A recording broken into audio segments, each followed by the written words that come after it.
Share बाजार में अगर आप निवेश करते हैं, शेयर बाजार निवेशक हैं, तो ये खबर आपके लिए और बहुत ध्यान से सुनने वाली खबर है।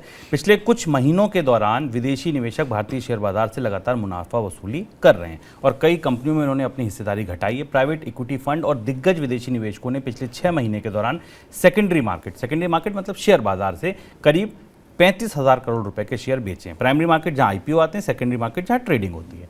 मदद सुमी, सोना BWL, PTM, Zomato, axis bank और जी एंटरटेनमेंट जैसी बड़ी कंपनियों से निवेशकों ने मुनाफा वसूली की है। सर, ये मुनाफा वसूली ये जो बिक्री है ब्लॉक डील्स के जरिए की गई है, क्यों चौंका रही है ये घटनाक्रम चौंकाने वाला है और आमतौर पर शेयर बाजार को अगर आप करीब से समझने की कोशिश करना चाहते हैं तो इन आंकड़ों को या इस सूचना को आपको ज़्यादा बेहतर ढंग से बचाना और समझना चाहिए। इसकी वजह है कि इससे बाजार के रुख के बारे में, बाजार में भीतर क्या चल रहा है, सेंसेक्स की सुर्खियों के भीतर क्या चल रहा है, इसके बारे में हमें जानकारी मिलती। आमतौर पर शुभम, जब बाजार वॉलेटिलिटी के स्थिति में होता है, तेज उतार चढ़ाव की स्थिति में होता है, तो बड़े निवेशक बाजार में निवेश करते हैं, निकलते नहीं हैं। उसकी वजह यह है कि इसी मौके पर उन्हें बेहतर कमाने के मौके मिलते हैं। बाजार में तेज उतार चढ़ाव में जो बड़ी डील्स होती हैं वो उन्हें बेहतर रिटर्न देने की संभावनाओं के साथ आती हैं, क्योंकि बाजार ऊपर चढ़ रहा होता तो शायद उतनी खरीदारी नहीं होती। पर बाजार में तेज गिरावट के दौरान बड़े निवेशकों के लिए, छोटे निवेशक तो इतनी तेजी से रिस्पॉन्ड नहीं कर सकते, पर बड़े निवेशक तेजी से रिस्पॉन्ड करते हैं। लेकिन भारत के बाजार में संगठित रूप से कुछ बड़े बदलाव होते दिखाई दे रहे हैं।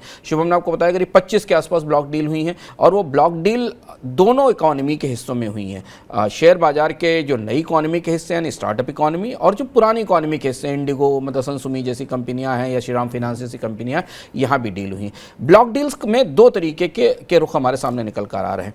एक तो भारतीय बाजार में नई इकोनॉमी में निवेश करने वाले जो विदेशी निवेशक थे वो नुकसान पर भी बाजार से एग्जिट कर रहे हैं। जिसमें अलीबाबा को निकलते देखा, सन माइक्रोसिस्टम, के सॉफ्ट बैंक को हमने बाजार से निकलते देखा, और भी बहुत सारे ऐसे निवेशक जिन्होंने शेयर बाजार में उन कंपनियों में निवेश किया था जो हाल में आईपीओ लेकर बाजार में आई थी, खासतौर से जो न्यू इकोनॉमी कंपनियां थी, वहां से ब्लॉक डील्स में बड़ी एग्जिट हुई हैं। आपको याद होगा कि जैसे जैसे इनके लॉक इन खत्म होना शुरू हुए हैं, चाहे वो नायका हो, जोमेटो हो, डिलीवरी हो, इनमें सब में बड़े पैमाने पर बिकवाली आई है।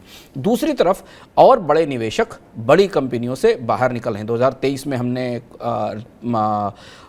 साइनेक्स जैसी विदेशी कंपनी को, साइजिन एनर्जी कॉर्पोरेशन को, एम्बेसी प्रॉपर्टी डेवलपर्स को, ऐसी कई बड़ी कंपनियों को ब्लॉक डील्स में एक मुश्त शेयर बेचते हुए देखा है। और ये बिकवाली इस बात की तरफ संकेत कर रही है कि भारतीय बाजार के बड़े निवेशक अब अपने जोखिमों को कम करने की तरफ बढ़ रहे हैं या अपनी जोखिमों की संभावनाओं को सीमित कर रहे हैं। तो इसलिए आप भी अगर शेयर बाजार में निवेश करते हैं तो ब्लॉक डील्स पर करीब से ध्यान रखिए, इनकी सूचना जरूर देखते रहिए, क्योंकि ये निवेशक दरअसल स्टॉक मार्केट में उस कंपनी के शेयर के भविष्य का रुख भी तय करते हैं और बाजार की दिशा को निर्धारित करने में भी महत्वपूर्ण भूमिका निभाते हैं।